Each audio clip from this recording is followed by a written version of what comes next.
A storm is gathering over the quiet village of Stow-on-the-Wold. In a world bound by rules and appearances, one woman stands on the edge of ruin and rebirth. Charlotte Whitmore, a widowed schoolteacher, carries a secret that could shatter the fragile peace she's built. When Henry Ashcombe, the brooding Marquis of Waverley, returns to the countryside, their worlds collide once more, awakening a love that defies class, duty, and time itself. What happens when the past knocks on the door you swore you'd never open again? If you love passionate stories of forbidden love and redemption, subscribe now and help us reach 1,000 subscribers. So together we can keep these timeless romances alive. Stow-on-the-Wold, the Cotswolds, England, winter of 1816. Snow fell in gentle swirls over the stone cottages of Stow-on-the-Wold, muffling the world in a silence so pure it seemed sacred. Inside the small schoolhouse at the edge of the village, the faint crackle of a hearth struggled against the cold that crept through the old wooden door. Charlotte Whitmore sat at her desk, mending a child's woolen glove by candlelight. Her hands, though delicate, bore the faint roughness of daily labor. Ink stains from the lessons she taught, thread burns from endless repairs, and the quiet marks of a woman who carried her world alone. She glanced toward the small cot near the fire where her son, Edward, slept beneath a patched quilt. His cheeks were rosy from the chill, his curls tousled against the pillow. Watching him breathe filled her with both pride and sorrow, the kind of bittersweet tenderness only a mother who has lost too much could understand.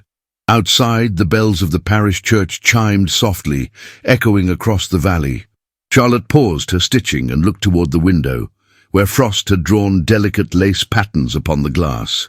Beyond them stretched the white hills of the Cotswolds, quiet and eternal, just as they had been the winter her husband left for war and never returned. A sudden gust rattled the shutters, and Edward stirred. "Mama," he murmured drowsily. "Is Father Christmas real?" Charlotte smiled faintly, setting aside her needle. "He is real in the hearts of those who believe in kindness, my love." He blinked sleepily. "Then, can he give anything we ask for?" She brushed a curl from his forehead and whispered, "Only what our hearts truly need." The next morning, as the village awoke beneath a pale sun, Charlotte prepared her pupils for their lessons. The children arrived wrapped in shawls and scarves, stamping the snow from their boots. Laughter filled the little room for a few fleeting hours, until the winter light dimmed, and one by one they went home. Edward remained behind, pretending to tidy the slates and chalk. When his mother stepped outside to gather firewood, Edward took a small sheet of paper from her desk and dipped the quill carefully into the inkwell. His handwriting was uneven, the words simple yet full of hope. "Dear Father Christmas, I do not want toys this year. I only want a dad for my mama, because she is lonely when she thinks I am not looking. Please send someone kind who can make her smile again." He folded the letter, and with all the solemnity of a secret mission, tucked it into his coat pocket. That evening, while Charlotte spoke with Mrs. Pembridge, their elderly neighbour, Edward slipped into the church. The candles flickered softly beneath the high arches, their golden light reflecting off the polished floor.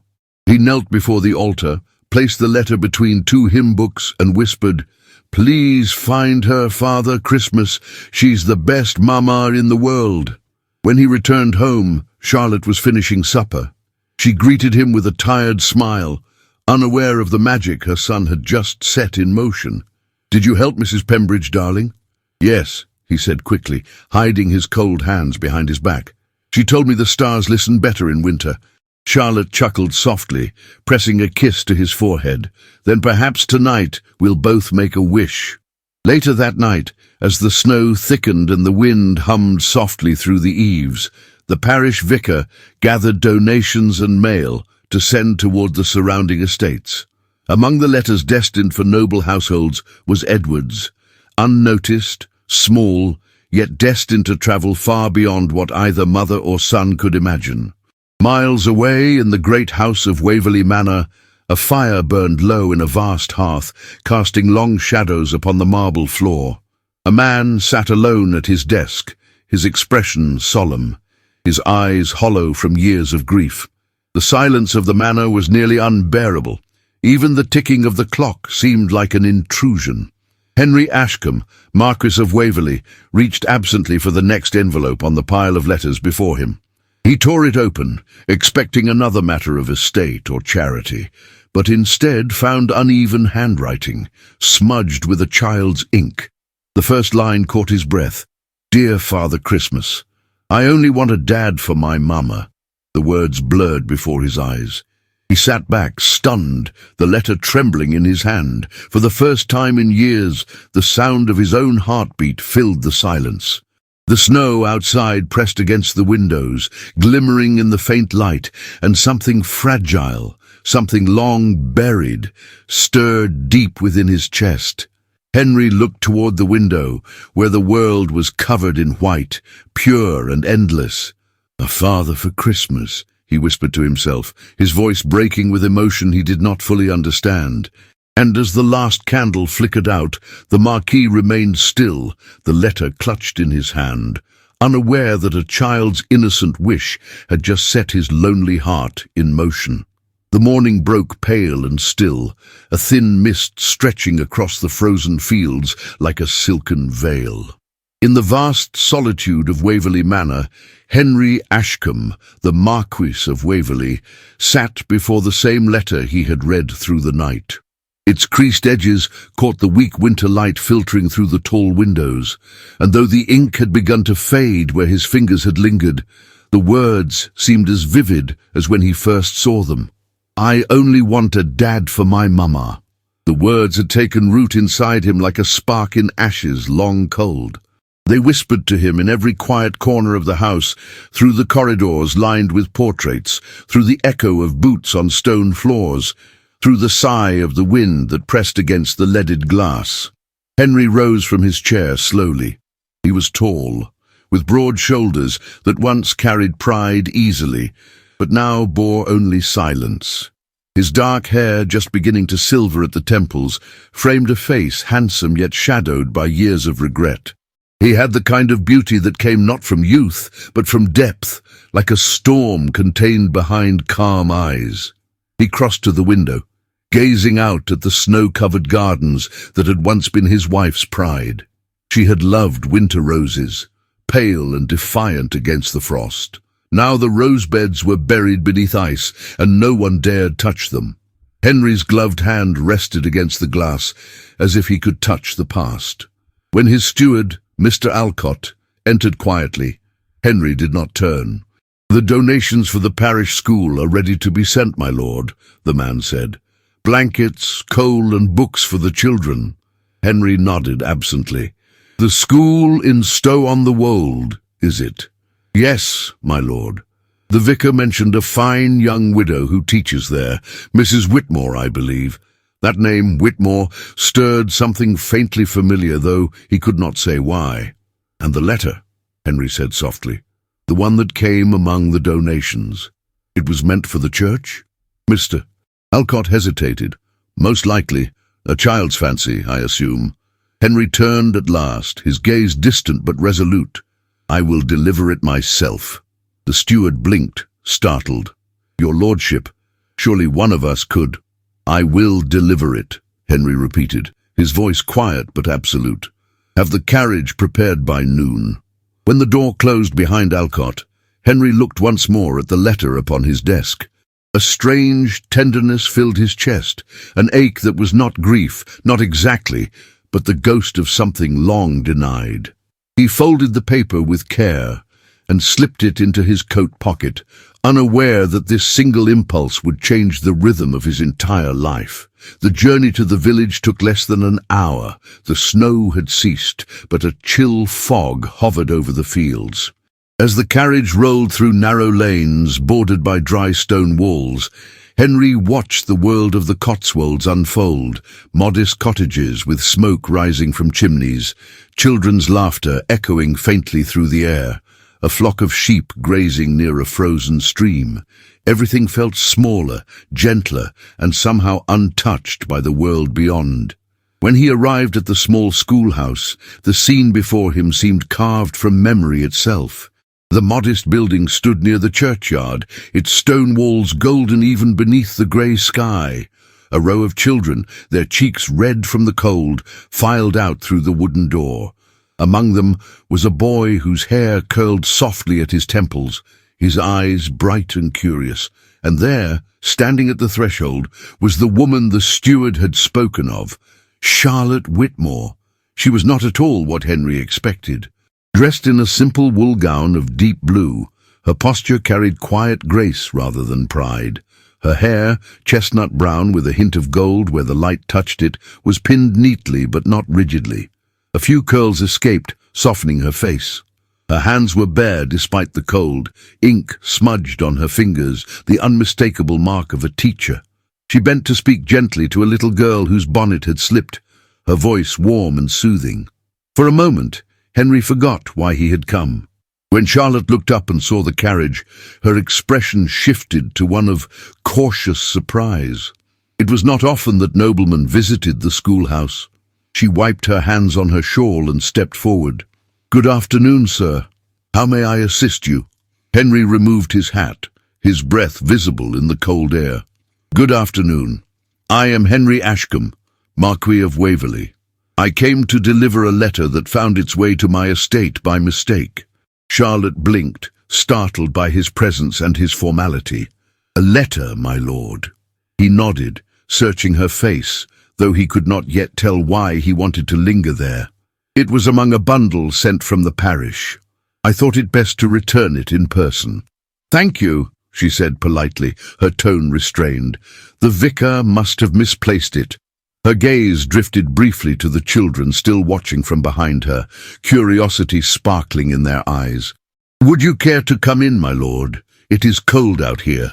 He hesitated only a moment before following her inside. The schoolroom was small, yet filled with light from a single wide window. The scent of chalk, wood smoke and fresh ink filled the air. On the walls hung maps of the British Isles and faded lessons written in elegant hand. Henry felt strangely out of place amid such simplicity, like a shadow among sunbeams. Charlotte offered him a chair near the fire. "Please, warm yourself. I fear the schoolroom is not much to boast of, but the children's laughter makes it brighter." "It is warmer than many grand houses I have known," he replied quietly. She smiled faintly at that, though a trace of melancholy lingered in her expression. "You speak kindly, my lord." Henry looked around the room, his eyes resting on the neat rows of books and slates. "You teach all the village children yourself?" "Yes," she said. "For nearly 4 years now. Since—" She hesitated, her gaze dropping to the fire. "Since my husband passed. The school gives me purpose, and the children—" She looked toward the window, where Edward played with snowflakes on the glass. "They remind me that joy can still be found, even in small things."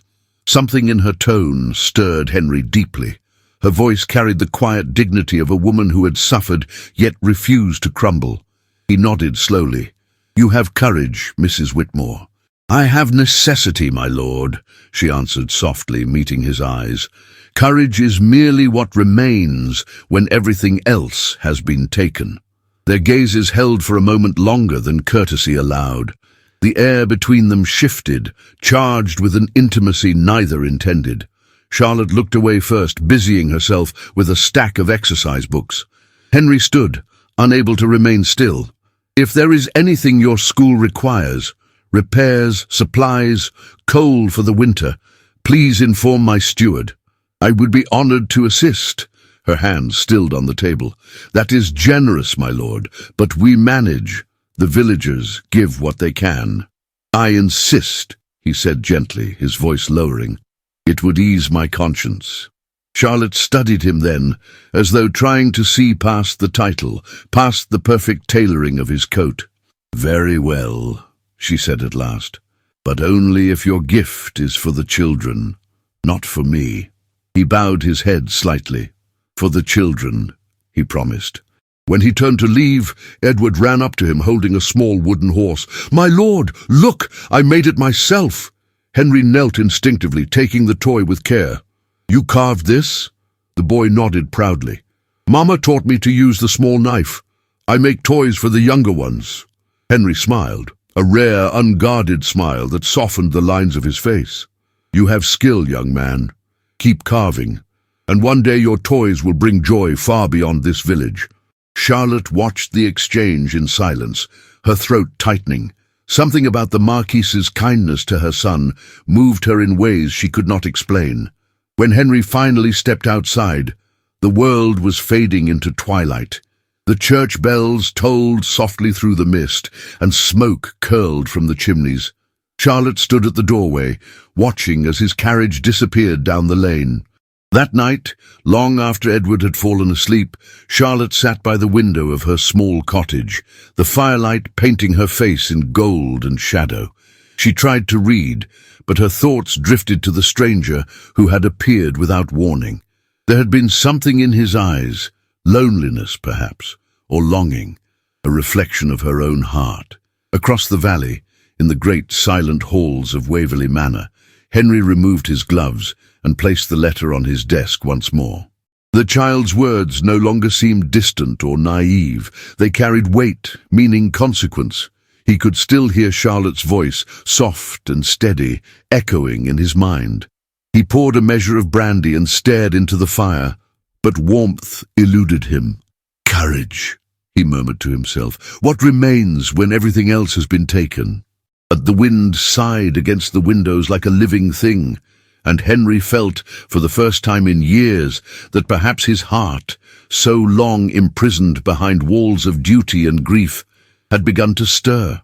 And though he did not yet understand why, he knew he would see Charlotte Whitmore again. The snow had fallen without rest for 3 days, wrapping the Cotswold Hills in a silence so deep it seemed sacred. By the third morning, Stow-on-the-Wold looked like a painting rendered entirely in white and silver. The chimneys smoked faintly, and every sound, the creak of a cartwheel, the distant bark of a dog, was softened by the hush of winter. At the small parish school, Charlotte Whitmore arrived early, sweeping the entryway free of snow that the wind had driven inside. Her woolen shawl clung to her shoulders, heavy with frost, and her breath came in soft clouds. The cold had painted her cheeks with a delicate pink, giving her an unintentional radiance that made her look younger, almost untouched by sorrow. When she entered the classroom, she found a small parcel upon her desk. Wrapped in coarse brown paper and tied with twine, it carried no name, only the seal of Waverley Manor pressed into the wax. Charlotte's heart tightened with curiosity and a touch of unease. She untied the string carefully and unfolded the paper to reveal several new books, a bundle of chalk, and a letter written in a hand, both elegant and restrained. "Mrs. Whitmore, accept these with my respect and good wishes for your work. They are for the children, as promised." H. Ashcombe Charlotte read the words twice, then folded the paper with a quiet sigh. The gesture was kind, too kind, and yet it unsettled her. She had thought little of the Marquis since his visit, convincing herself that he was merely a man performing an act of charity. But the neat lines of his script, the formal grace of his tone, brought him vividly to mind. The steady gaze, the depth of his voice, the air of sorrow he carried like an invisible weight. Outside, the children began to arrive, their laughter chasing away her thoughts. She greeted them one by one, helping them hang their damp cloaks near the fire. For a few blessed hours, the classroom was filled with warmth, recitations, and the scratch of chalk upon slate. By afternoon, the sky had turned to pewter, the light dimming with alarming speed. A storm was gathering over the hills, and Mrs. Pembridge appeared at the door with news that the vicar had ordered all lessons dismissed before dusk. Charlotte thanked her and hurried to bundle the children in their cloaks and mittens. "Edward," she called to her son, who lingered near the window, tracing shapes in the condensation. "Fetch your scarf, darling. The snow is thickening." "Yes, Mamma," he said, though his eyes lingered on the road that led toward the village square. "Do you think the Marquis will come again?" Charlotte hesitated, startled by the question. "Why do you ask?" "Because he smiled at me," Edward replied simply, and he looked like he hadn't smiled in a long time. Her chest tightened. She knelt before him, adjusting his scarf with trembling fingers. Some people smile once and it changes everything, but that doesn't mean we should expect them to return. Edward tilted his head, studying her. But sometimes they do. She kissed his forehead, trying to chase away the faint sting of truth in his words. The last of the children were collected by their parents, but the snow began to fall harder, swirling in thick white curtains across the fields. Charlotte waited by the door, listening to the wind's mournful whistle. She had nearly decided to remain in the school overnight when the creak of carriage wheels reached her ears. Through the blur of snow, a figure emerged. Dark coat, tall hat, the unmistakable outline of a nobleman on horseback rather than in a carriage. Her heart skipped. The door burst open, and Henry Ashcombe stood before her, his coat dusted with snowflakes, his gloved hands stiff with cold. His expression, though solemn, softened at the sight of her. "Mrs. Whitmore," he said, removing his hat, "forgive my intrusion. I came to deliver firewood and a few more supplies for the school. I did not realize the storm would grow this fierce." Charlotte blinked, half grateful, half alarmed. "My lord, you should not have ridden in such weather. The road could disappear beneath the snow at any moment." A faint smile curved his lips. "I have survived darker storms." She wanted to protest, but instead found herself stepping aside. "Come in at least. You must warm yourself before you return." The Marquis entered, bringing with him the sharp scent of winter air and something else, something quiet and masculine, like leather and cedar wood. He stood near the fire, watching the flames climb upward, and for a moment neither spoke. The silence between them was not uncomfortable. It was charged, fragile, almost sacred.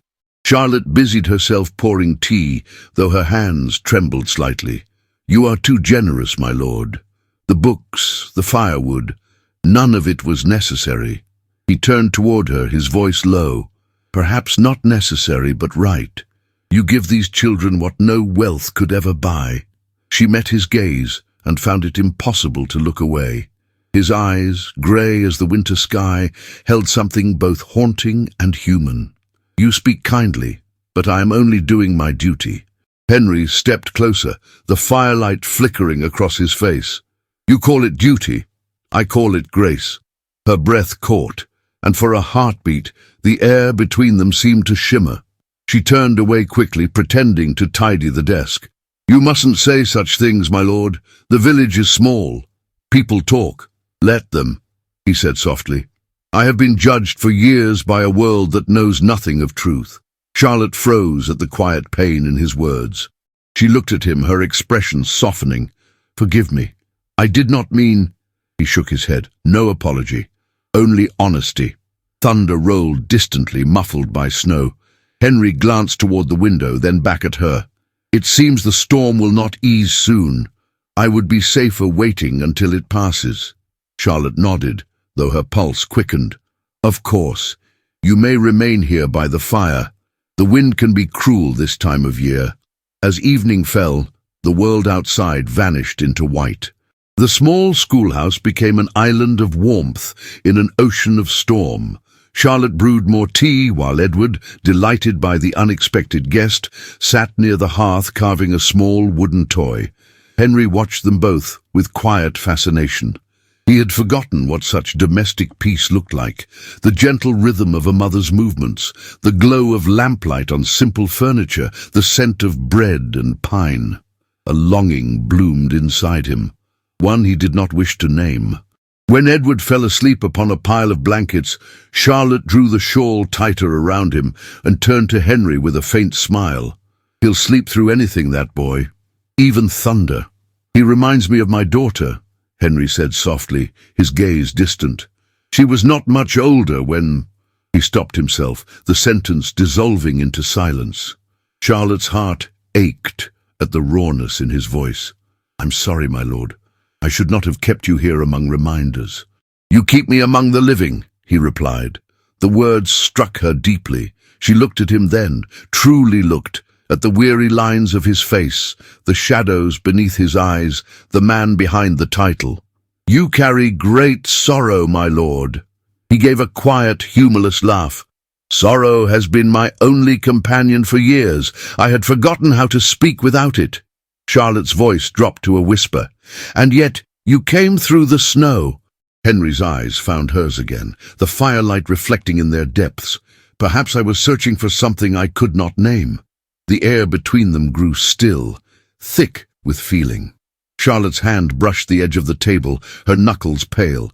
"You should rest, my lord. The chair by the fire is yours." "And you?" he asked gently. "I will watch the fire until it burns low." He hesitated, then removed his coat and draped it over her shoulders.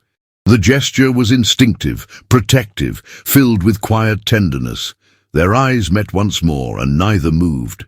"Good night, Mrs. Whitmore," he said finally, his voice soft as the falling snow. "Good night, my lord," she whispered. Long after he closed his eyes, Charlotte remained awake, listening to the rhythm of the wind against the windows and the faint, steady sound of his breathing. Something inside her, a part long buried under duty and grief, stirred to life. When dawn came, the storm had passed. The hills glittered under the first light of morning, and smoke curled gently from the chimneys once more. Henry prepared to leave, thanking her for her kindness. Charlotte walked him to the door. "I hope you find safe passage, my lord." He paused, looking down at her with that same solemn tenderness. "And I hope, Mrs. Whitmore, that you find warmth enough to melt the snow in your heart." She lowered her gaze, unable to answer. When he stepped out into the brilliant white world, the air seemed colder for his absence. As she watched him disappear down the lane, a strange ache filled her chest. Not sorrow, not yet joy, but something fragile and growing, like the first thaw beneath a frozen river. And though she would never have admitted it aloud, Charlotte Whitmore knew that the stranger who had come through the snow had left a warmth behind that even winter could not extinguish. The snow had melted into slush, leaving the streets of Stow-on-the-Wold damp and glistening beneath a dull silver sky. The village had begun to stir again, its people returning to their trades, to gossip, and to life's small routines. Yet for Charlotte Whitmore, everything felt different. Since the night the Marquis had been stranded in her schoolhouse, she had not known a moment of true rest. Every sound, the knock of a carriage wheel, the church bell, the whisper of wind through the chimney, seemed to echo his voice, his calm, solemn tone, his words that lingered like warmth in the cold. Her days resumed as they always had, but her thoughts were no longer her own. She found herself glancing toward the road that wound past the hills, wondering if the black stallion of Henry Ashcombe, the Marquis of Waverley, would appear again in the distance. She scolded herself for such foolishness. "He is a nobleman," she whispered as she folded her linens one evening. "His world is marble and velvet, yours is stone and coal." But even as she said it, her heart refused to obey. The villagers, however, had already noticed the Marquis's visits. In a place as small as Stow-on-the-Wold, nothing remained secret for long. By the end of the week, whispers crept through the marketplace like wind through dry grass. Some spoke kindly, others not. "The poor widow has caught a noble's eye," said one. "Or perhaps she seeks more than charity," muttered another. When Charlotte walked to the schoolhouse the next morning, she could feel the weight of those murmurs pressing against her like invisible walls. Mrs. Pembridge, ever loyal and perceptive, was waiting by the gate with her shawl pulled tight around her shoulders. "Pay them no mind, child," she said with a knowing look. "Their tongues are their only treasures. Let them spend them as they wish." Charlotte smiled faintly, though her heart was uneasy. "I've done nothing to deserve their scorn, Mrs. Pembridge." "Of course not," the older woman said, taking her hand, "but envy seldom requires a reason. Let them speak. Truth stands longer than rumour." Inside the schoolhouse, Edward's laughter restored her peace. He was carving another small wooden toy by the window, humming softly to himself. "It's a bird this time, Mama. I want it to fly." "Then carve it with patience," she said, bending to kiss the top of his head. "Wings need care to lift from the ground." Her words felt heavier than she intended, for they were not only about the carving, they were about herself. Later that afternoon, as she dismissed the children, the creak of carriage wheels startled her. The tall black horses of Waverley Manor stood once more outside the gate. She froze for an instant before stepping into the doorway. Henry descended from the carriage, his coat still flecked with snow despite the thaw. He removed his gloves slowly, his gaze steady, as though her presence alone steadied him. "Mrs. Whitmore," he greeted softly, "forgive another intrusion. I had business with the vicar, and since I was passing, she repeated with a hint of disbelief. "The road to the vicarage does not pass this way, my lord." He smiled, though sadness lingered in his eyes. "Then perhaps I have taken a longer road to find a shorter truth." Her breath caught. She looked away quickly, her cheeks warming. "You are kind to visit, but the village is restless with gossip. They misunderstand your generosity." "Let them misunderstand," he said firmly. "I have lived too long among people who speak and never see. I will not be ruled by their blindness." Charlotte met his eyes at last, and for a long moment neither spoke. The air between them held the weight of everything unsaid, the forbidden longing, the unspoken comfort, the fragile bond forged in the stillness of a snowstorm. When Edward ran out, waving his wooden bird, the spell broke. "Look, my lord, it can fly!" He tossed the carving into the air, and it fell clumsily to the ground. Henry knelt to pick it up, smiling. "It needs a bit of wind, young man. Even the bravest wings falter without it." Charlotte watched the two of them, her heart swelling and breaking all at once. That evening, Henry's visits became the talk of every hearth in Stow-on-the-Wold. Some claimed to have seen him linger at the schoolhouse door too long. Others said the widow's fire burned warmer than it should. The rumours grew wild enough to reach the vicar himself, who sent word to Charlotte that she ought to be cautious for the sake of appearances. She sat awake that night, staring into the dying fire. The flicker of flame seemed to mirror the confusion inside her, hope and fear, desire and duty, love and the cruel reminder of their different worlds. She pressed her hand to her chest, whispering into the silence, "It cannot be. It must not." But the next morning, as she crossed the village square, she heard the laughter of two women from the baker's stall. Their words sliced through the cold air. "The Marquis and the schoolmistress," one said. "A fine tale for Christmas. Pity it ends in scandal." Charlotte's steps faltered. She turned away quickly, her eyes stinging with unshed tears. When she reached the schoolhouse, Henry was already there. He stood beside the window, his gloves in his hand, his expression unreadable. "I heard what they said," he murmured. "You should not have come," she whispered, closing the door behind her. "They will only speak more." "I do not care what they speak," he said quietly. "Do you?" "Yes," she said fiercely. "Because I am not free to live above their judgment. My son, my livelihood, they depend on my reputation.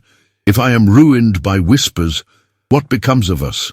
Henry looked at her, pain flickering across his face. "You believe I would endanger you." "I believe," she said softly, "that you forget how far the world divides us." For a long moment he said nothing. Then, in a voice heavy with restraint, he asked, "And if there were no divide?" She met his gaze, her lips trembling. "There will always be one."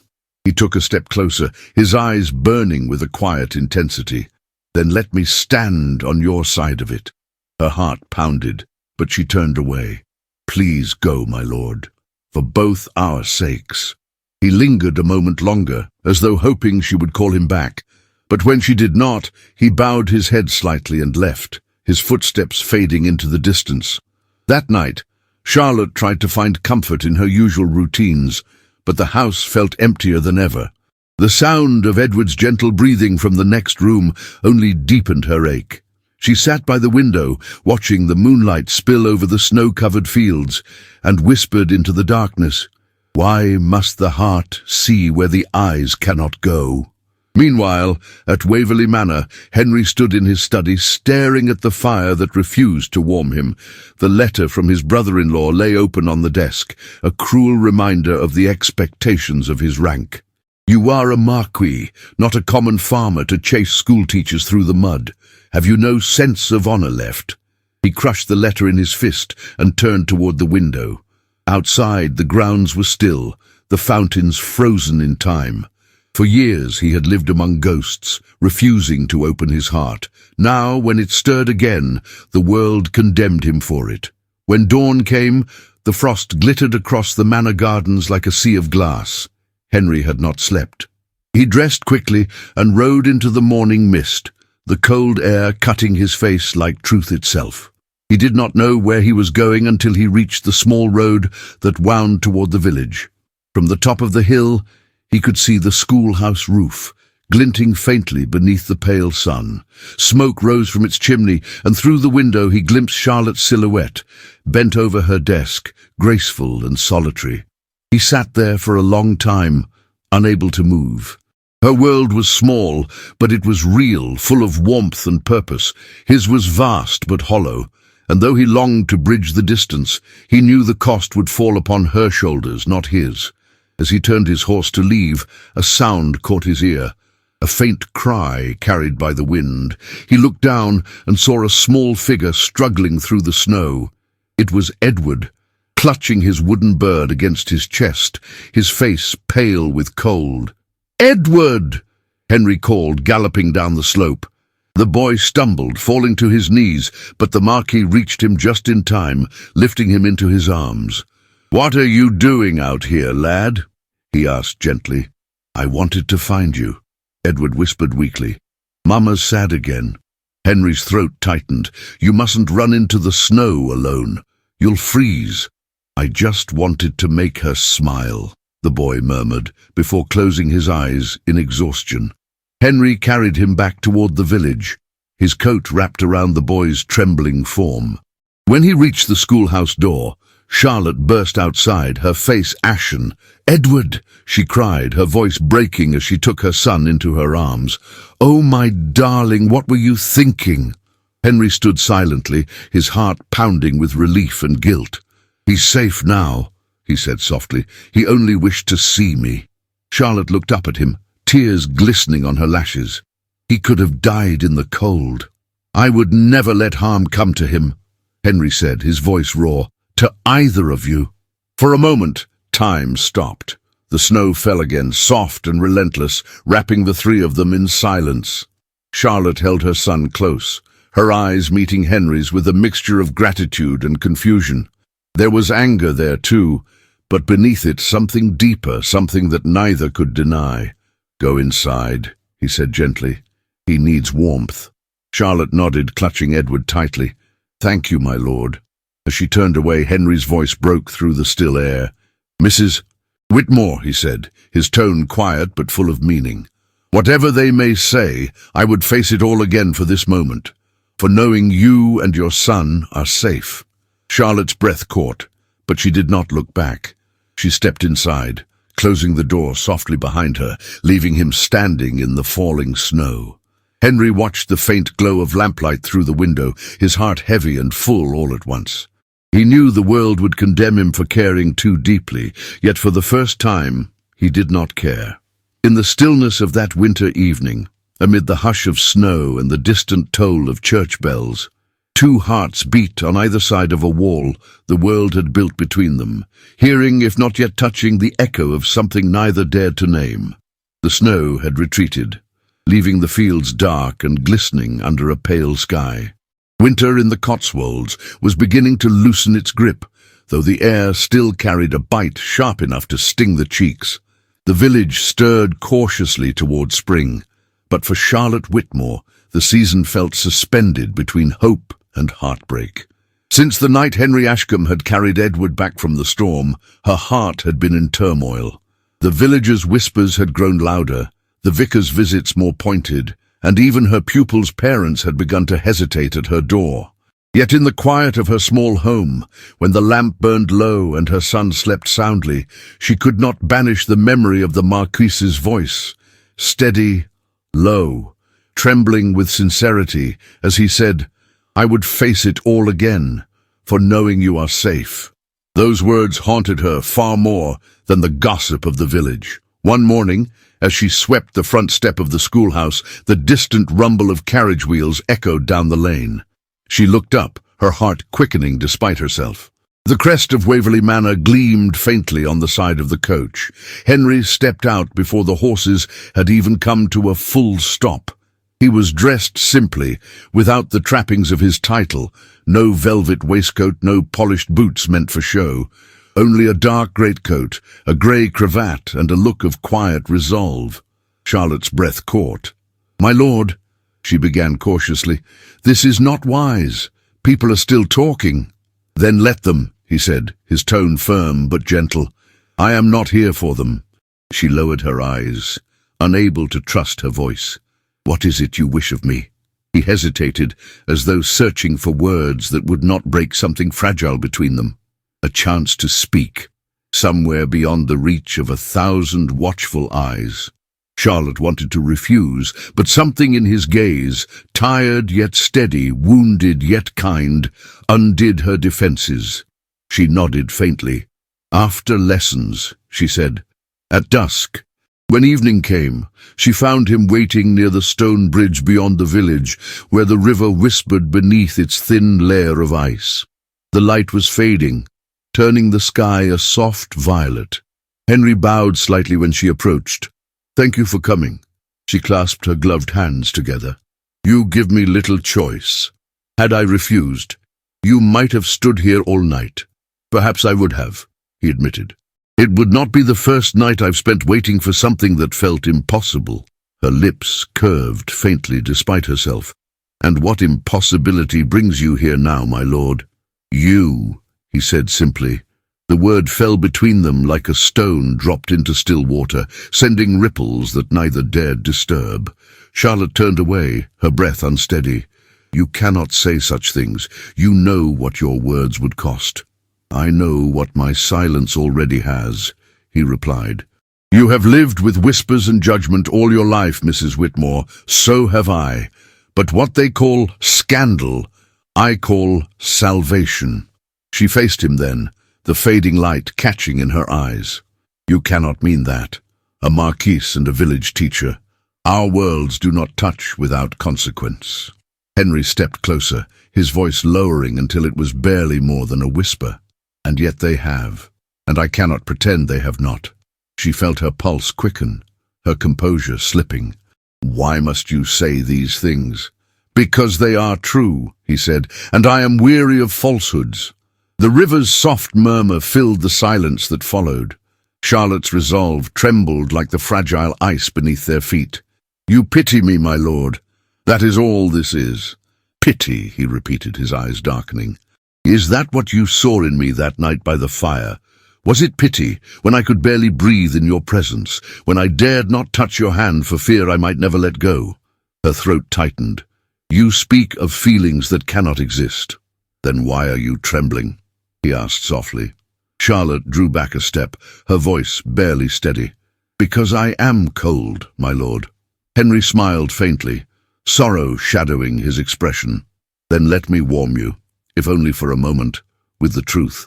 She did not answer, and for a heartbeat too long neither moved. The wind stirred her shawl, the scent of frost and pine mingling with the faint spice of his cologne.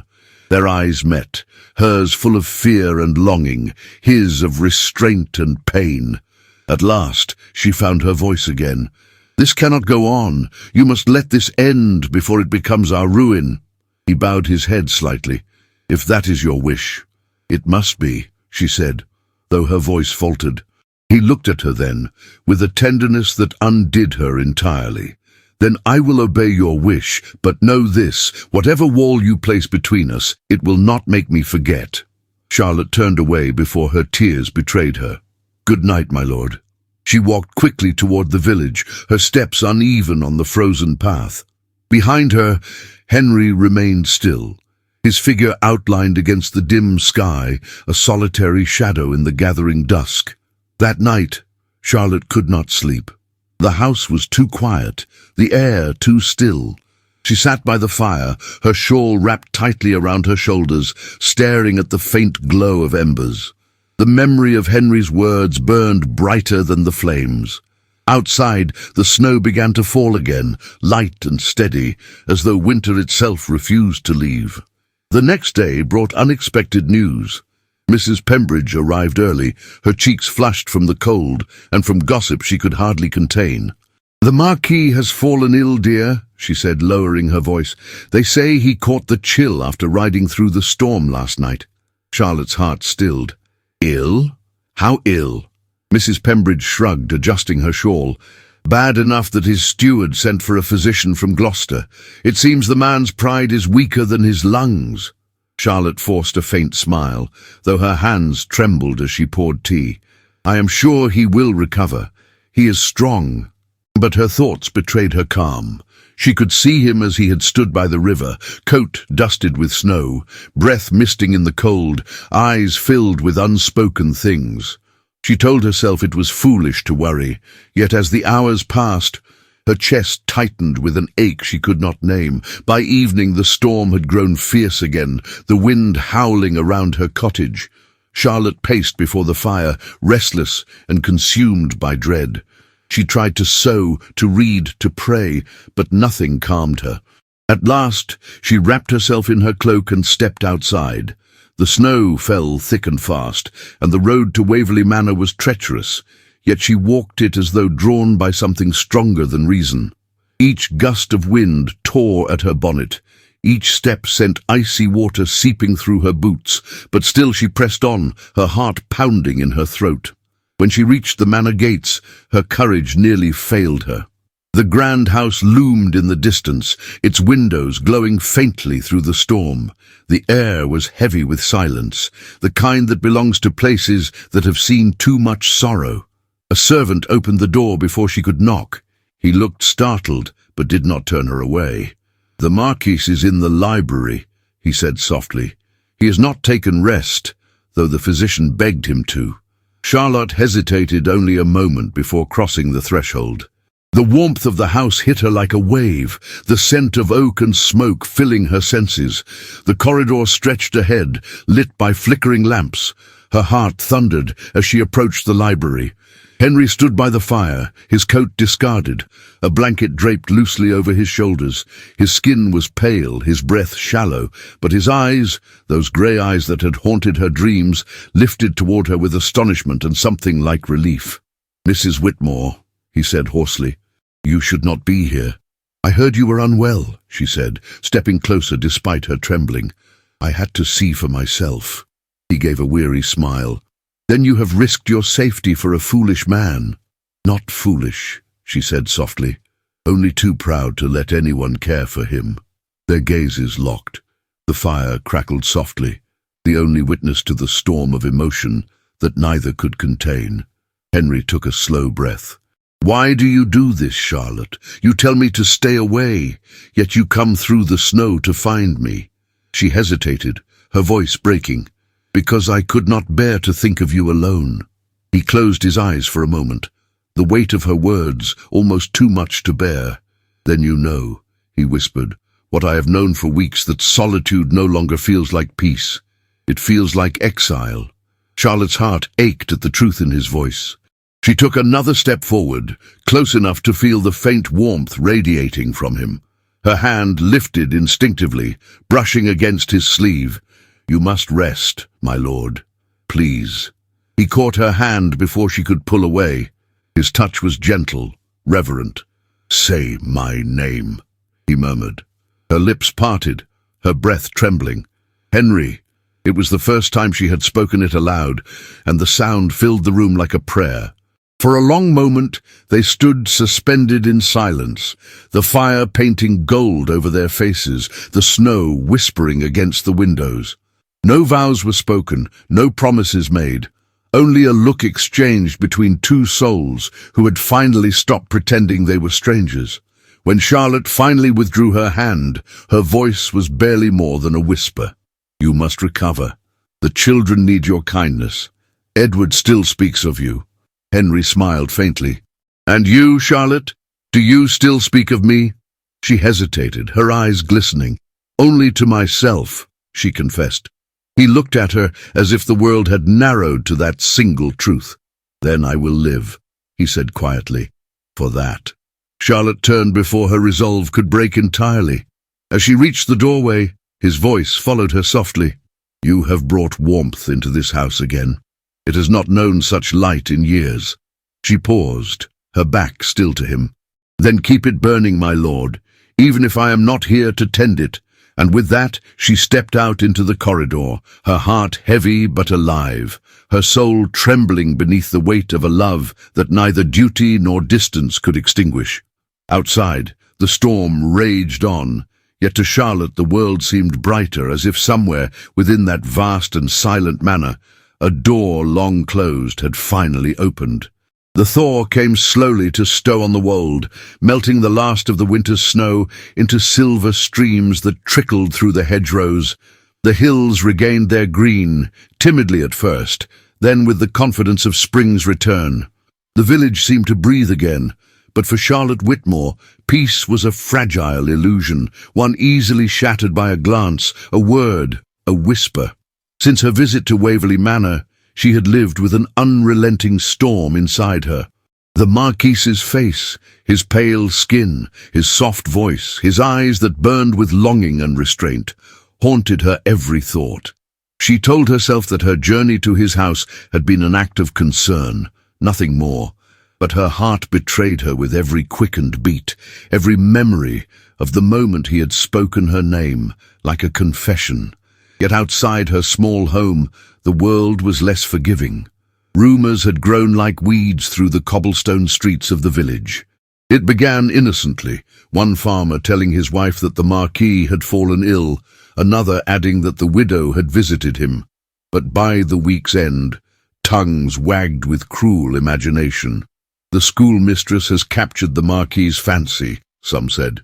"She set her sights on a title," muttered others. Charlotte heard the whispers as she passed through the market, pretending not to notice. Their words stung, not for their falsehood, but for their power, the way they tainted everything good and kind between her and Henry Ashcombe. That evening, as she closed the shutters of the schoolhouse, Mrs. Agatha Pembridge appeared at the door, wrapped in her shawl like a small, determined soldier. "They talk too much, child," she said bluntly, her blue eyes full of both warmth and mischief. "You'd think gossip were bread the way they feed on it." Charlotte managed a tired smile. "Let them speak, Mrs. Pembridge. I can do nothing to stop them." "Perhaps not," the older woman said, stepping closer. "But don't you dare let them shame you for feeling what's true. The heart doesn't bow to the rules of men or women." Charlotte sighed, resting her hand against the window frame. "The heart must bow to reality. His world is not mine." Mrs. Pembridge huffed softly. "His world is made of walls. Yours is made of light. I know which one will outlast the other." Charlotte wanted to believe her, but the fear of scandal hung over her like a shadow. She could endure their judgment, but she could not bear the thought of Edward being caught in the storm of it. Days passed in uneasy quiet. Henry did not visit, though she sensed his presence in every shift of the wind, every glimmer of sunlight over the hills. She told herself it was for the best. That distance was mercy. But one grey afternoon, as the church bells tolled across the valley, a knock came at her door. When she opened it, she found not Henry, but his steward, Mr. Alcott, standing stiffly in the cold. His hat was dusted with rain, his expression guarded. "Mrs. Whitmore," he began, "his lordship requests that you visit the manor tomorrow afternoon. There is a matter he wishes to discuss with you regarding the school's funding." Charlotte hesitated. "The school's funding?" "Yes," the man said curtly. "His lordship has been making donations for the children's benefit. He wishes to speak of further assistance." She nodded, though her pulse quickened. "I see. Tell his lordship I will come." When the door closed, Charlotte leaned against it, her breath trembling. She told herself it was only about the school, that she would speak plainly and leave quickly, but her heart refused such logic. The next day dawned grey and damp, the kind of day when mist clung low over the fields like a veil. Charlotte dressed with care, choosing her simplest gown, a soft grey wool with a modest white collar, and her dark blue shawl. Her hair, usually pinned in haste, she arranged neatly, though a few rebellious curls escaped as always. She told herself it didn't matter how she looked, but her reflection betrayed her. Her eyes shone with a light she could not hide. The carriage sent by the manor rolled through the fog like a dark ghost. Inside, Charlotte's hands fidgeted in her lap as she watched the landscape glide by. By the time the iron gates of Waverley appeared, her heart was beating too fast for reason. The house was as she remembered, grand yet mournful, its stone walls touched by ivy and time. A servant led her through the silent corridors to the library. There before the hearth stood Henry. He turned at the sound of her steps. "Mrs. Whitmore." "My lord," she replied, her voice steady though her heart faltered. He studied her for a moment before gesturing toward the fire. "You came. I was told it was a matter of the school," she said carefully. A faint smile touched his lips. "It is, but it is also a matter of truth." She frowned slightly, confused. "Truth?" Henry took a deep breath, his expression grave. "There are rumors in the village, hurtful ones. About you, about me. I thought to end them by keeping my distance, but silence has done little good. I cannot let them tarnish your name while I do nothing." Charlotte's throat tightened. "They will talk no matter what we do." "Then let them speak the truth," he said. Her eyes widened. "The truth? That I respect you," he said quietly, stepping closer. "That I owe you my life.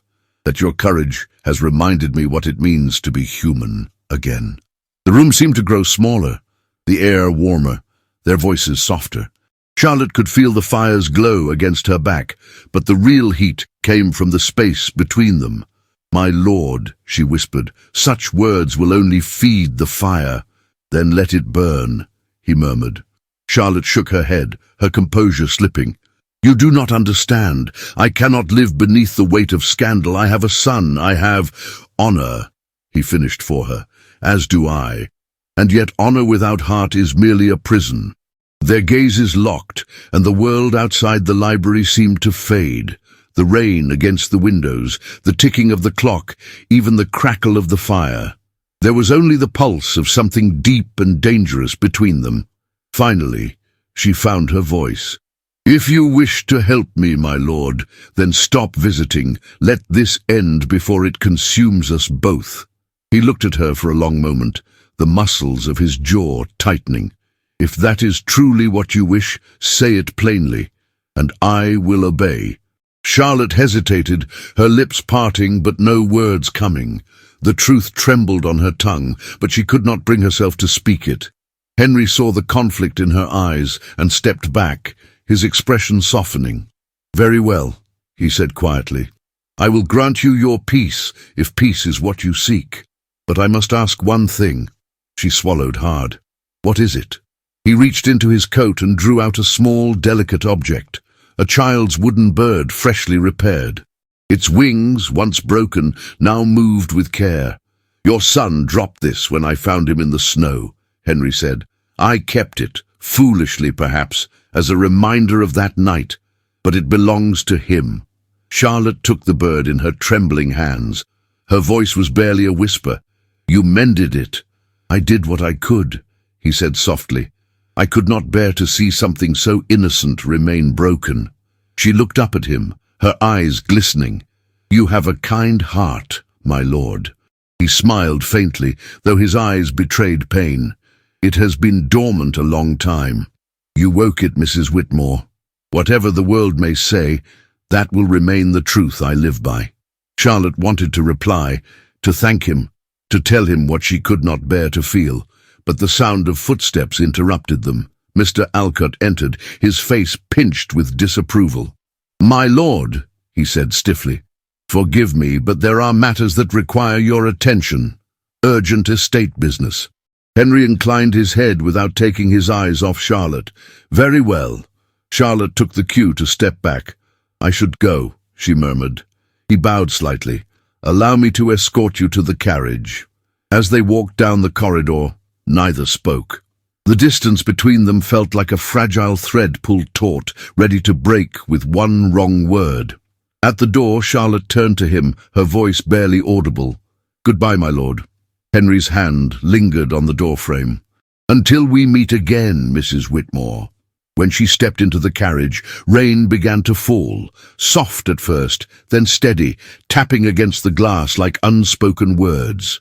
She clutched the wooden bird in her hand, feeling the smoothness of the repaired wings, the careful work of his hands.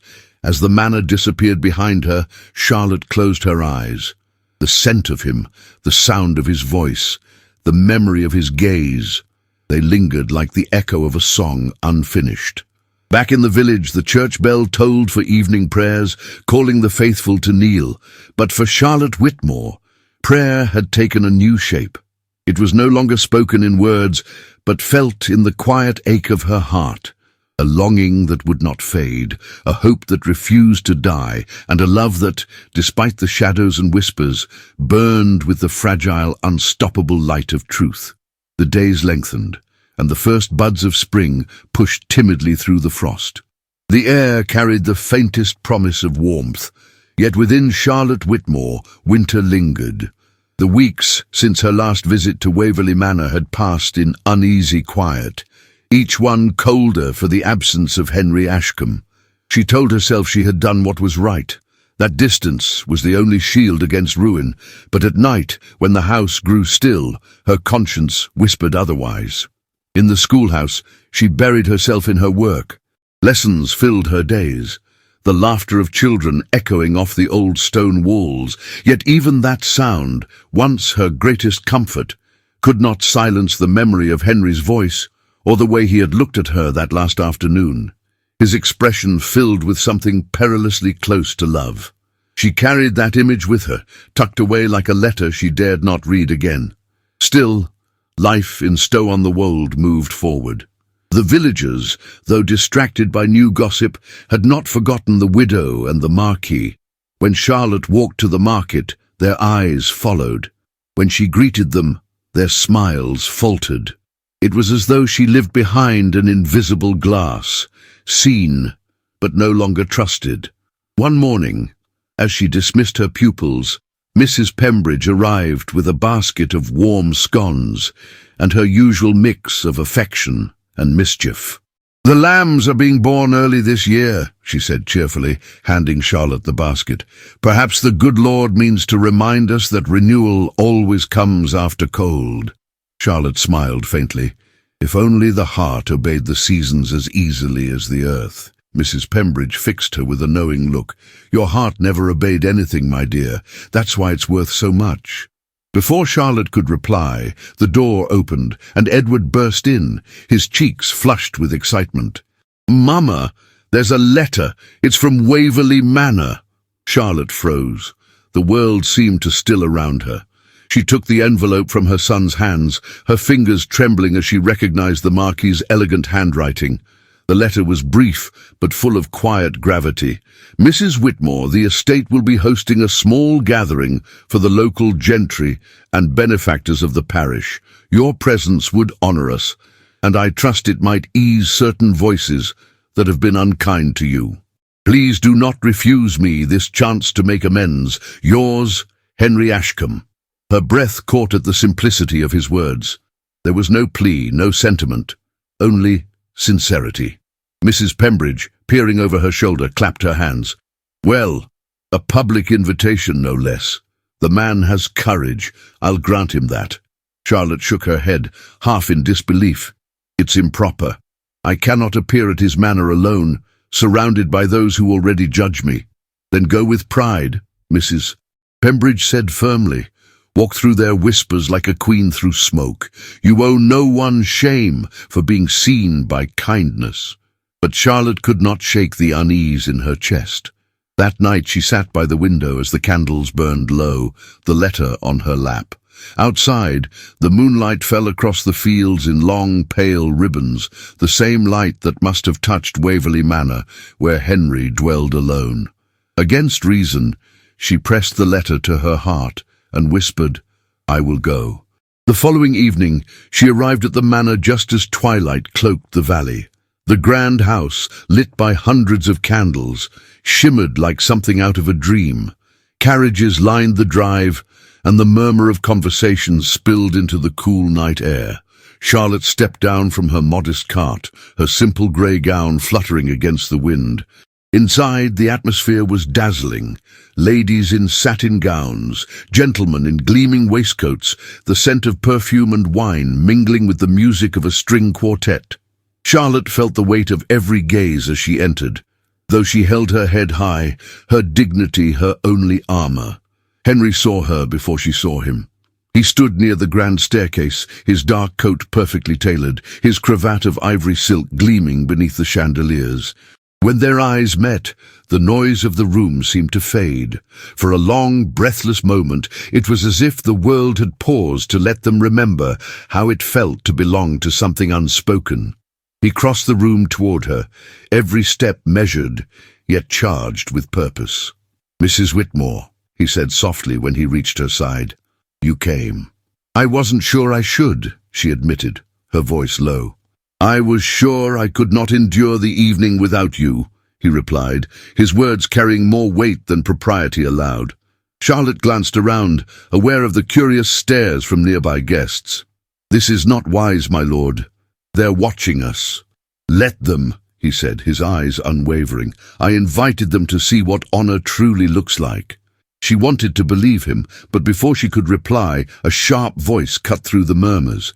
"Lord Waverley," said Lady Pembroke, a woman of high birth and higher suspicion, "I was not aware your philanthropy extended to village school teachers."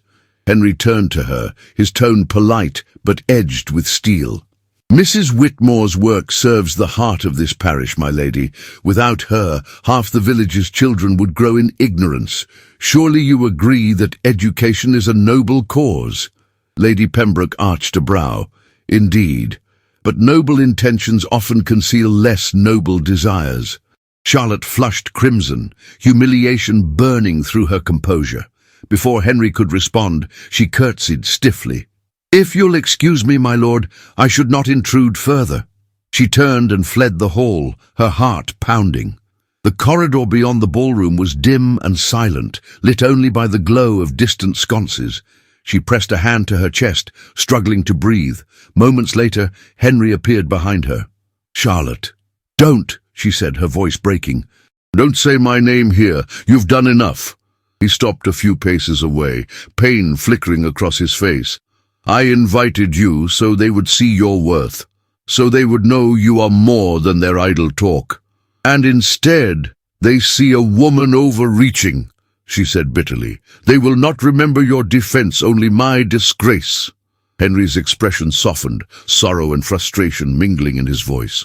"You ask me to stand still while they destroy what I admire most about you. Your courage, your grace, your heart." Charlotte turned toward him, her eyes glistening. "And what do I ask of myself, my lord? To endure the ruin of my reputation for a kindness that cannot last." He took a step forward, his voice a whisper of anguish. "Do you think I care for your reputation more than your happiness?" "You should," she replied, "because the world will never forgive you for choosing me." The silence that followed was unbearable, their gazes locked, both wounded, both unwilling to yield. Finally, Henry spoke, his voice trembling. "Then I will bear their scorn. I have lived too long with emptiness to fear the weight of love." Her breath hitched. "Do not call it love. You do not know me." "I know enough," he said softly. "Enough to know that your absence feels like winter without end." For a long moment, neither spoke. The air between them seemed to pulse with everything they could not say. Charlotte's hands trembled at her sides, and when she finally found her voice, it was scarcely more than a whisper. "Then you must learn to live through the cold, my lord, because I cannot be the fire that burns your world down." She turned away, her skirts brushing softly against the marble floor. Henry stood frozen, his heart pounding in his chest, his eyes fixed on her retreating form. When she reached the door that led to the terrace, she paused for just a heartbeat, as though waiting for him to stop her. But he did not. Outside, the night was clear and bitter. The moon hung low over the hills, casting the fields in pale light. Charlotte stepped into the cold, the sting of tears sharp against her cheeks. Behind her, music drifted faintly from the ballroom, waltzes, laughter, the hum of a world that would never be hers. And yet, as she lifted her eyes to the vast sky above, something within her refused to break completely. The stars shone down like promises, distant but unwavering. She closed her eyes, pressing a hand over her heart. Inside the manor, Henry stood alone in the now empty corridor, his jaw set but his eyes clouded with despair. He could still feel her presence, her voice echoing in his mind, her absence heavier than any burden of title or honor. Somewhere between love and duty, between courage and surrender, they both stood, two hearts divided by a world that neither of them had built, yet both were bound to defy. And though the night around them was silent, their souls whispered the same truth into the darkness, that love, once awakened, could be denied but never silenced. Spring had fully arrived in Stow-on-the-Wold, but for Charlotte Whitmore it felt as though the season had passed her by. The fields were alive with colour again, the air sweet with the scent of lilacs and damp earth, yet her heart remained winter-bound. Since that night at Waverley Manor, when she had walked away from Henry Ashcombe beneath the silvered moon, life had become an act of endurance. The days unfolded in quiet repetition. She rose before dawn, lit the schoolhouse stove, and listened to the echo of children's laughter that once brought her joy, but now only deepened her solitude. Each lesson felt mechanical, her voice steady, but her spirit distracted. And every evening when she returned home, she found herself glancing toward the distant hills, toward the manor she had sworn never to visit again. Henry had not written since the night of the gathering, nor had he appeared in the village, but his absence was not freedom, it was torment. She felt him in the hush before rain, in the low hum of the church bell at dusk, in the silence between her own heartbeats.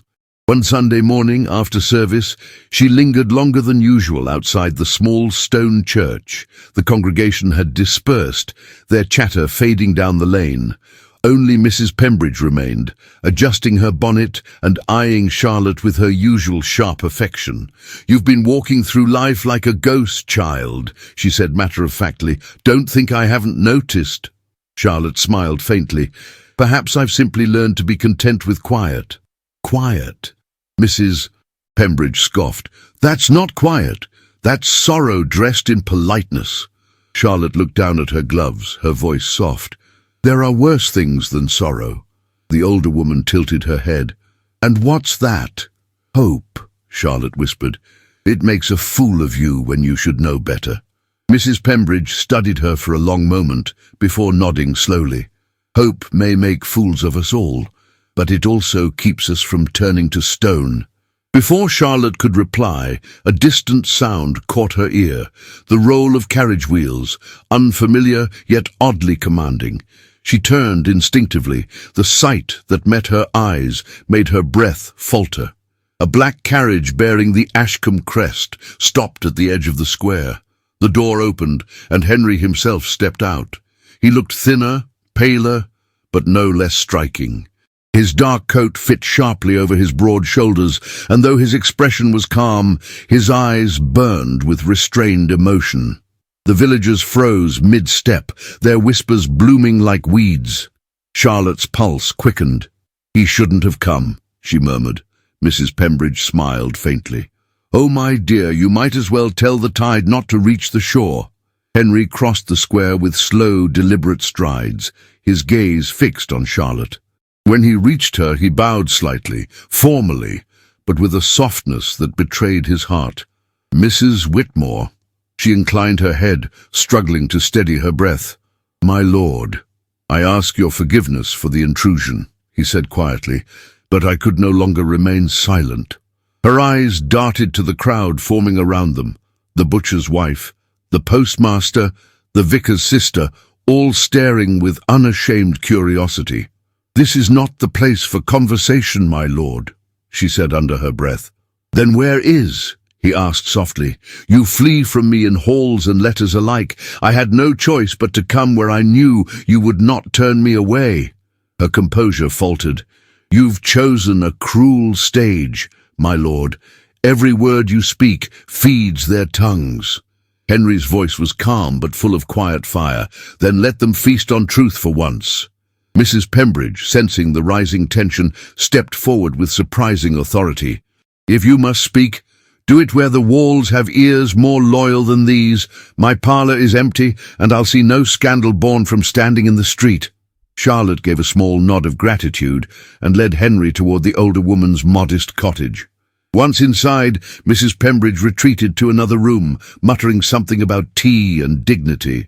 The door closed behind them, and silence fell, thick, charged, unbroken. Charlotte stood by the window, refusing to turn. "You should not have come," she said again, her voice trembling. "I could not stay away," Henry replied simply. "Every moment since that night has been an echo of your absence." She turned then, her eyes flashing with a mixture of anger and pain. "You think that comforts me? That your words make this easier?"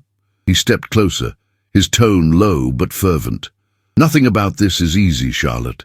But pretending we feel nothing, it's unbearable." Her breath caught.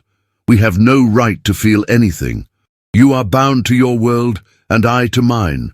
The line between us was drawn long before we met." Henry's expression darkened. "And must we live our lives tracing the lines others drew? My wife is gone. My estate is mine alone. I owe nothing to anyone who would dictate whom I may care for." She shook her head, tears glinting in her eyes. "And I owe everything to the children, to my son, to the life I've fought to keep decent. If I fall, I drag him with me." Henry's voice softened, filled with sorrow. "Do you truly believe I would let the world harm you?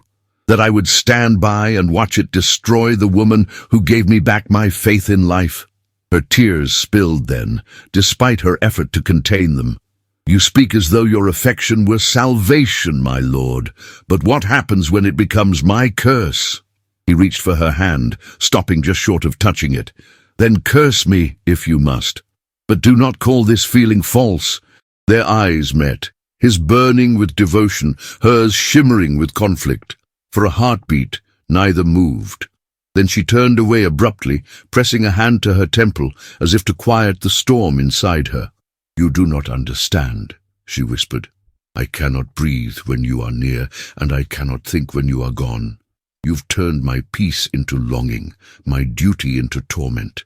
Henry's voice broke slightly as he spoke. "Then I am guilty of the same. You've haunted every hour of my solitude. I see you in the morning mist, hear you in the silence before sleep. Is that not love, Charlotte?" She closed her eyes, her heart pounding.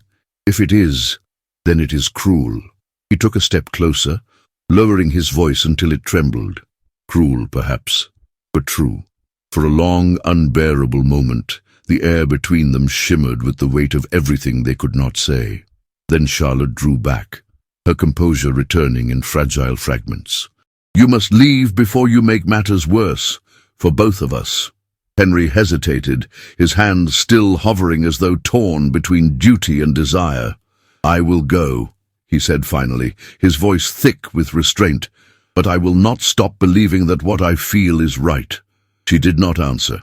When he reached the door, he paused, looking back at her. If the world had been kinder, perhaps we could have been too. Then he was gone, his footsteps fading down the path. Charlotte stood motionless for a long time, her pulse echoing in her ears. Mrs. Pembridge returned quietly, setting a cup of tea on the table. "He's a stubborn man," she murmured, "but I've yet to see one so sincere." Charlotte's voice was faint. "Sincerity is a dangerous thing. It asks you to listen even when you know you shouldn't." That night, rain began to fall, a soft, steady rain that blurred the edges of the world. Charlotte sat by the window, her lamp casting a warm glow on her pale face. Edward slept peacefully in the next room, unaware of the storm that had settled over his mother's heart. She took out Henry's old letter, the one inviting her to the manor, and unfolded it slowly. The ink had faded, but the shape of his handwriting stirred something deep inside her. She traced the words with trembling fingers, her whisper barely audible. "You speak of honor, my lord, but what of love that must hide to survive?" Her eyes filled with tears, though she did not wipe them away. She let them fall freely, like the rain outside, silent, persistent, cleansing. Across the valley, in the great house that overlooked the sleeping village, Henry sat before his own window, staring into the night. The rain glistened against the glass like memories he could not erase. He whispered her name once, softly, as though it were a prayer. Charlotte. And though miles of silence separated them, their hearts seemed to answer, two souls bound by longing, divided by a world too cruel to understand what it was to love beyond reason. The rain continued until dawn, and when the first light broke over the hills, the fields glistened like silver. The world had been washed clean, but neither of them yet knew whether the new day would bring peace or simply another kind of ache. For now, all that remained was the quiet weight of silence, and within it, a love that refused to die. The rains of early summer had left the hills glistening, their emerald slopes veined with streams of silver that caught the morning light. Yet within the heart of Charlotte Whitmore, no sunlight could find its way. She lived as though suspended between breath and memory, teaching, tending, existing, but never truly living. Each day passed with the measured stillness of a clock that ticked only because it must. The world had begun to move on from gossip. New scandals had replaced old ones, as they always did. But even in the quiet, her name still carried an echo of judgment, a whisper of curiosity. The villagers were polite as they had always been, but their eyes lingered too long when she passed. And behind their civility lay the same unspoken question: would the Marquis return? She had asked herself that question 1,000 times in silence, and though her reason begged her to forget, her heart refused to obey.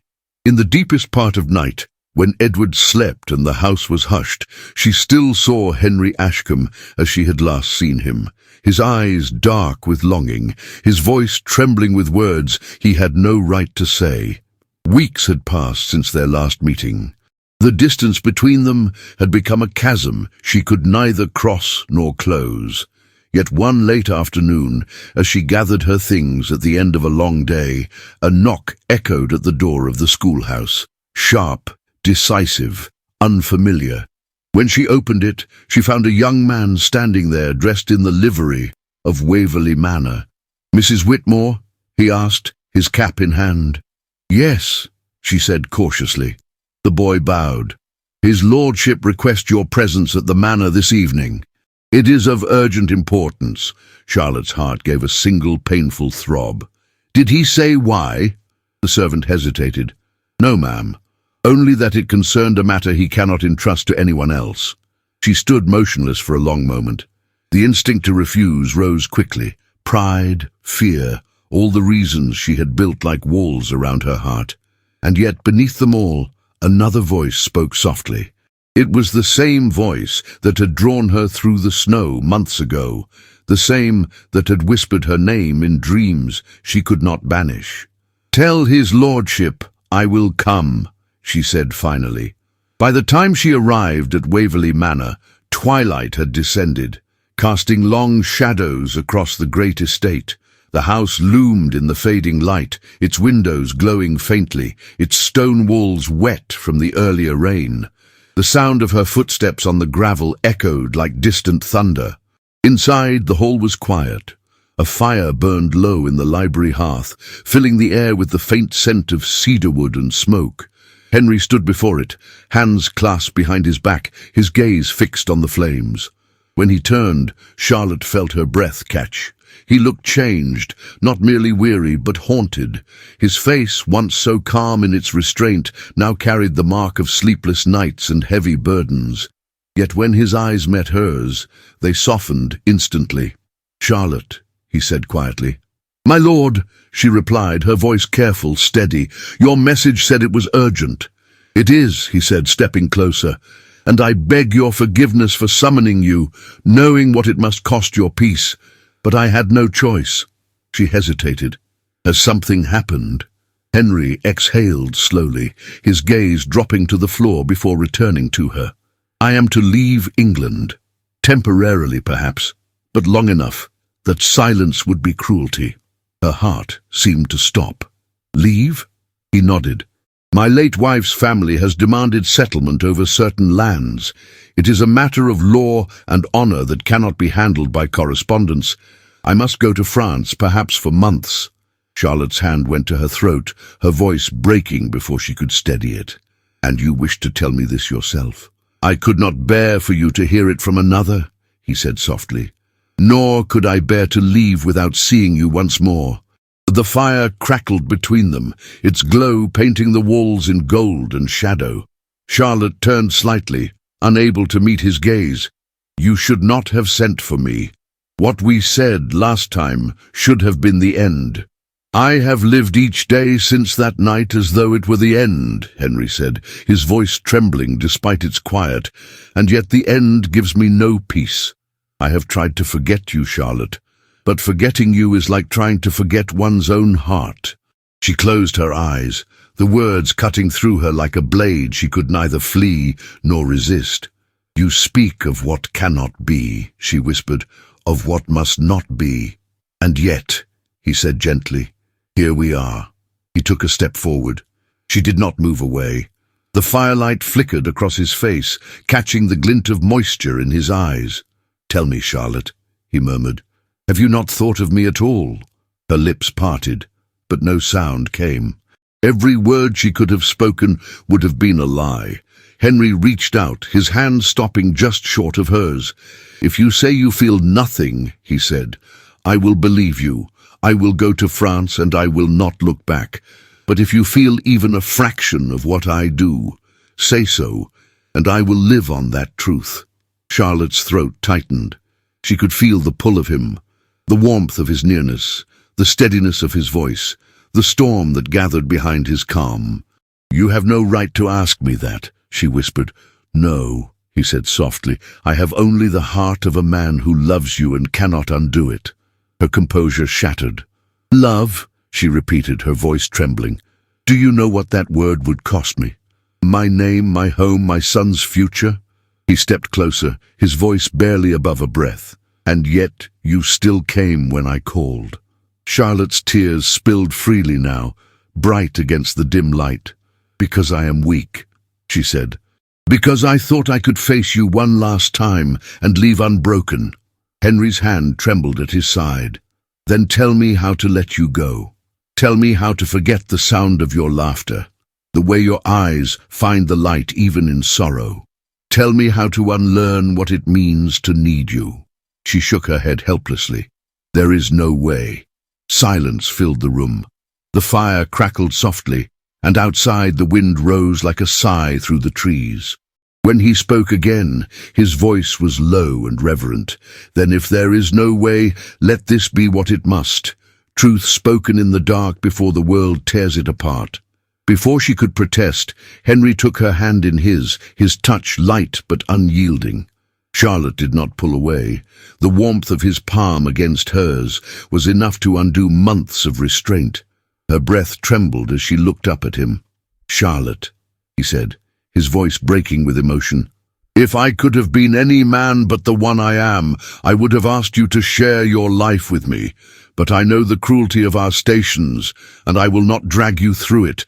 I only ask, when you think of me, do so with kindness. Her voice came out as a whisper. How could I not? Their eyes met, his full of sorrow, hers full of love, too deep to be named. Slowly, he lifted her hand to his lips and pressed a single kiss to it, the gentlest of vows. When he released her, she turned away, her shoulders trembling. You should go, my lord, before either of us forgets what must be remembered. He hesitated at the door, his voice soft but certain.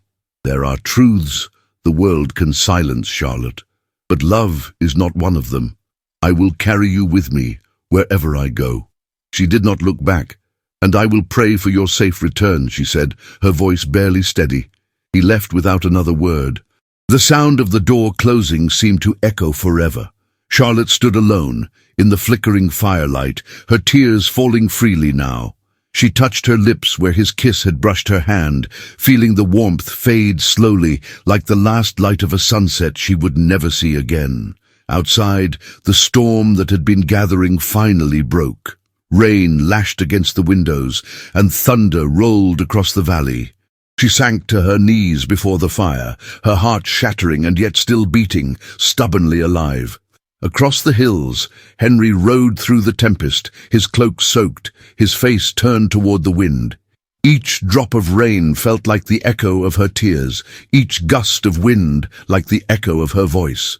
He did not look back, though his heart remained in the small village behind him, in the schoolhouse, in the laughter of a child, in the eyes of the woman who had taught him that even the loneliest soul could be reborn in love.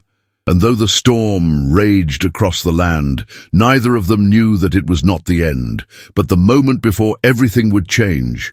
For now it was enough to know that love, even in silence, had spoken its truth. And that truth, fragile and forbidden though it was, would outlast the storm. The summer had turned the hills of Stow-on-the-Wold into a sea of green and gold. The air shimmered with warmth, bees drifted lazily among the wildflowers, and the scent of hay filled the narrow lanes. To anyone passing through, the village looked peaceful, unchanged, eternal. But for Charlotte Whitmore, peace had become something distant, like a dream recalled only in fragments. It had been nearly 3 months since Henry Ashcombe had left England. His absence was felt not only in her heart, but in the rhythm of the village itself. The manor, once alive with servants and the movement of carriages, now stood silent upon the hill, its windows shuttered, its gardens overgrown. The villagers said the Marquis would never return. Some whispered he had gone to live among the French aristocracy. Others claimed he had fallen ill abroad. Charlotte never joined their talk, but every time she passed the road that led toward Waverley, she could not help but glance up, searching the horizon for any sign of life. Each night, when the world slept, she sat by her window, the faint glow of her lamp spilling across her sewing. She told herself that she waited only for the comfort of routine, that the act of watching the road was merely habit, not hope. But her heart betrayed her. Hope was not a flame she could extinguish. It lived quietly inside her, as steady and stubborn as breath itself. Life, however, demanded its continuance. The school thrived again under her care. Edward grew taller, his laughter brighter, his questions endless. He spoke often of the Marquis, with the innocent fondness of a child who had seen only goodness in him. Charlotte would listen in silence, smiling softly, though her eyes betrayed the ache she carried. One warm evening, as she dismissed her pupils, the vicar approached her with a letter in hand. "Mrs. Whitmore," he said kindly, "this arrived for you among the parish post. It bears a foreign seal." Her pulse stilled. She took the letter, her fingers trembling as she broke the wax. The handwriting was unmistakable, elegant, measured, yet marked by something deeply human. "My dear Mrs. Whitmore, I write from Calais, where the matter that drew me here has at last been resolved. Yet my heart remains unsettled, for I left in haste and without peace. If this letter finds you, know that not a day has passed when I have not thought of you and of the kindness you showed me when I deserved none. I return soon, though I do not know what awaits me. If time and the world have hardened against us, I shall understand. But if, by some miracle, there remains in your heart a place where my memory is not unwelcome, then perhaps hope is not the folly it once seemed. Yours, H.A." Charlotte's vision blurred as she read the final line. She pressed the letter to her chest, her breath trembling. He was alive. He was coming home. For the next few days the village hummed with quiet speculation. Word spread that the Marquis's carriage had been seen crossing the bridge near Gloucester. The baker's wife claimed his steward had been seen purchasing supplies in the market. Even Mrs. Pembridge, with all her worldly cynicism, could not conceal the spark of curiosity in her eyes. "Well," she said with a knowing smile, "if fate means to mend what pride tore apart, it had better do it soon. The heart, like bread, hardens if left too long."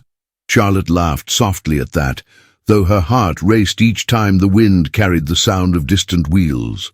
On the fourth evening, as the sun sank behind the hills, she heard it, the unmistakable rhythm of hooves upon the road. She stepped outside, her shawl wrapped tight around her shoulders. The air smelled of rain and grass. A black carriage rolled slowly down the lane, its lamps flickering gold in the dusk. When it stopped before the schoolhouse, the door opened, and Henry stepped down. For a moment, she could not move. He looked changed, not merely thinner from travel, but gentler somehow, as though the distance had stripped away every layer of pretense. His eyes found hers immediately, and the world seemed to narrow until there was nothing left but the space between them. "Mrs. Whitmore," he said, his voice low and steady. "My lord," she managed, though the formality felt strange upon her tongue. "I had hoped," he said slowly, "that you might still allow me to speak." She nodded faintly. "You have come a long way for conversation." "I have come a long way for truth," he said. The tension that had once hung between them returned, not sharp, but tender, like the ache of an old wound that had never quite healed. He stepped closer, his eyes searching her face. "I told myself I would come back only if I could bring peace, not turmoil. Yet the moment I saw you again, I knew peace was the last thing my heart desired." Charlotte looked away, her voice trembling. "You should not say such things. The past months have been hard enough without rekindling what must not be." "Must not?" he echoed softly. "We have lived by what must not be for too long?" She turned back to him, her eyes bright with tears. "And what would you have me do, my lord?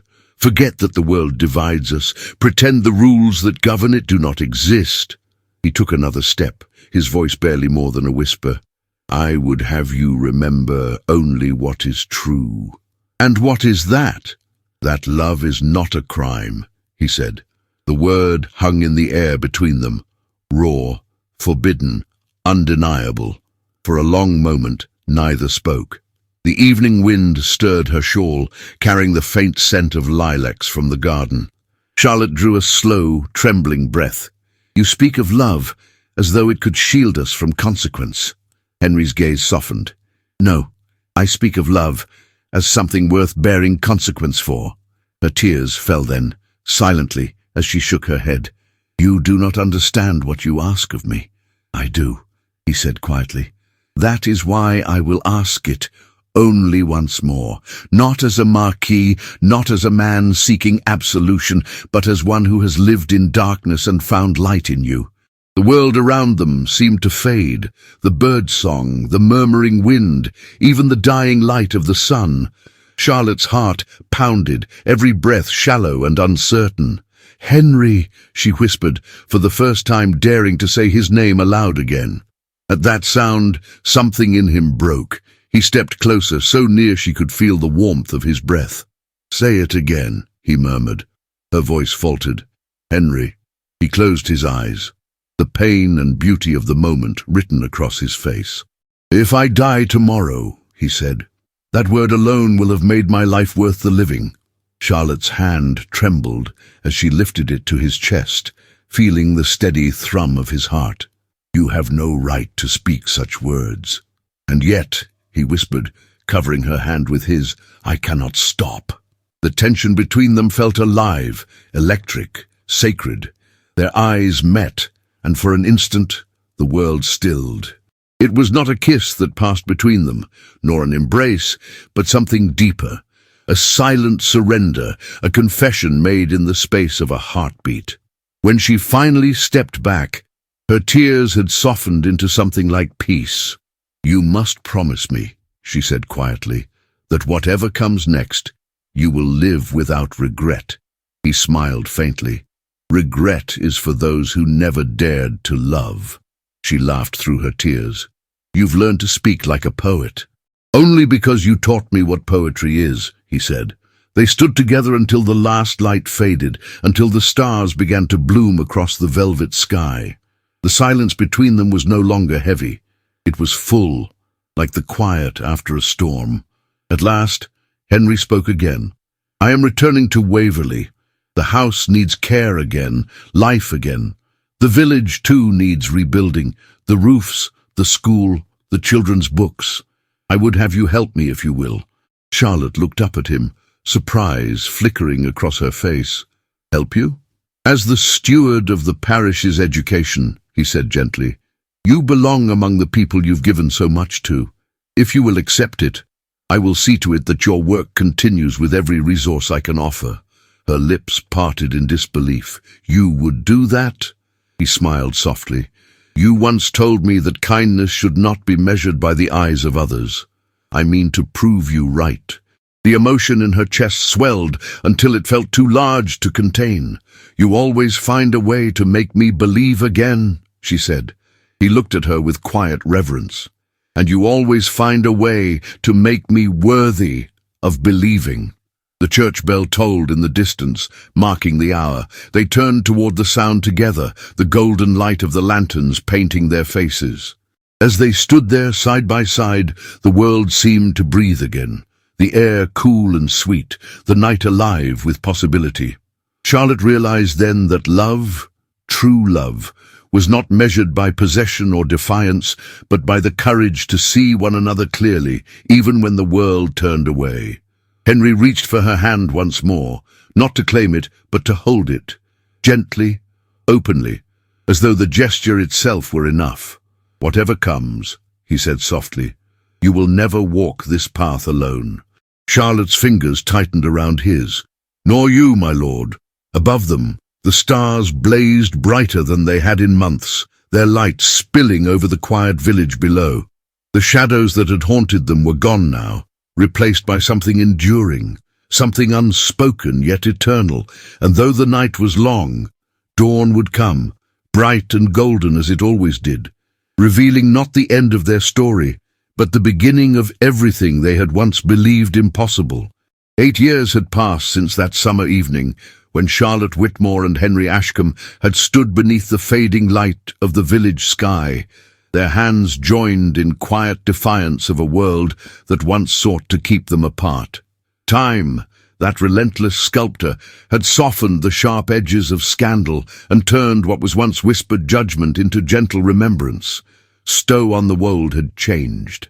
The railway had come to Gloucestershire, bringing with it strangers, progress, and the faint hum of a new century approaching. Yet the village still smelled of hay after rain, the church bells still tolled across the valley every Sunday morning, and the old schoolhouse still stood by the green, its door painted the same shade of deep blue. Inside that schoolhouse laughter echoed once more, smaller, brighter voices filling the room. At the front, a woman with streaks of silver in her dark hair bent over a desk, her smile serene and knowing. Her name was no longer whispered in suspicion, but spoken with warmth and respect. Charlotte Ashcombe, for that was now her name, had grown into her happiness with grace. She had married the Marquis 3 years after his return, when the gossip had died, and the vicar himself had come to see that love, in its purest form, could outlast even the most rigid of hierarchies. The ceremony had been simple, held in the same church where she had once prayed for strength to forget him. Mrs. Pembridge, still spry and sharp-tongued, had stood as witness, declaring to anyone who would listen that fate simply needed 8 long chapters to come to its senses. Now, as Charlotte watched the children write their letters, her thoughts drifted to the house on the hill. Waverley Manor no longer felt like a fortress. Its windows were thrown open to the sunlight, its gardens filled with the laughter of children, her children. Edward, now 17, had grown into a kind and thoughtful young man, tall and steady like the father who had raised him. He often helped at the school, reading to the younger pupils or repairing the worn benches with the same patience his stepfather had shown him years before. He was to leave soon for Oxford, his future bright and full of promise, though Charlotte dreaded the quiet his absence would leave behind. And then there was Clara, the little girl who had inherited her father's grey eyes and her mother's gentle smile. At 7, she already asked questions that startled her parents into silence, questions about fairness, about faith, about how love could change the course of a life. When Henry looked at her, he often said that she was proof that every trial they had endured had been worth it. That evening, as the sun dipped low behind the hills, Henry stood by the garden gate, his hair touched with grey, his posture still noble, but softened by years of peace. The villagers greeted him now with respect, not fear. Time had turned the once distant Marquis into something rarer, a man beloved by those he had once seemed unreachable to. He had used his fortune to restore the parish, building new cottages, opening scholarships for the village children, and repairing the bridge that had long separated his estate from the heart of Stow-on-the-Wold. He looked toward the schoolhouse, where the last of the pupils were leaving.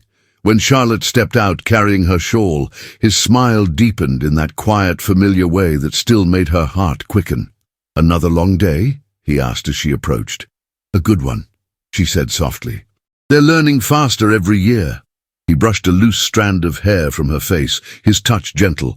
"They have the finest teacher in England." She laughed, shaking her head. "And the most devoted patron." Henry took her hand, their fingers intertwining as naturally as breathing. 8 years, he murmured. "And still, when I look at you, I wonder if I dreamed it all." Charlotte smiled, her gaze lifting toward the glowing sky. "If it was a dream, my lord, then let it never end." Ooh. They walked together up the path toward the manor, where the windows glowed with candlelight and the sound of Clara's laughter spilled through the open doors.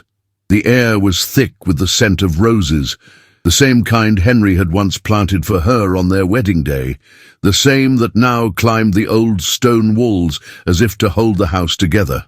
Inside, Mrs. Pembridge sat by the fire, knitting and muttering about the foolishness of young lovers who took too long to find happiness. She had refused every offer to move into the manor, claiming that a woman grows slower when she's needed, and so she remained their friend, their confidant, and, more often than not, the one who kept everyone's hearts in order. Henry paused at the doorway, watching Charlotte with their children. Edward leaned against the mantel, reading aloud from a worn book of poetry, while Clara rested her head against her mother's lap, eyes half closed in contentment. The sight filled him with a quiet awe. 8 years ago he had believed himself too broken to love again, too bound by the chains of his title and the ghosts of his past. Yet here he was, surrounded by the warmth of a life built not on duty, but on devotion. As night settled over the hills, the lamps in the manor flickered to life. Outside, the fields whispered beneath the soft breeze, carrying with them the sound of the river that once bore witness to their first confession of love. The world had moved forward, as it always did, but in that small corner of England, time seemed to slow, to linger kindly over two souls who had fought for their happiness and won it not with rebellion, but with grace. Later, when the children had gone to bed, Charlotte and Henry sat together by the open window, watching the moonlight stretch across the valley. The air was warm, the night still. "Do you ever think," she asked quietly, "how easily it all might have been lost?" "Every day," he replied, "and that is why I hold it as tightly as I can." She leaned against his shoulder, her voice barely a whisper. "We were foolish once." "Yes," he said with a smile, "but we were brave too." They sat in silence for a long time, their hands entwined, their hearts steady.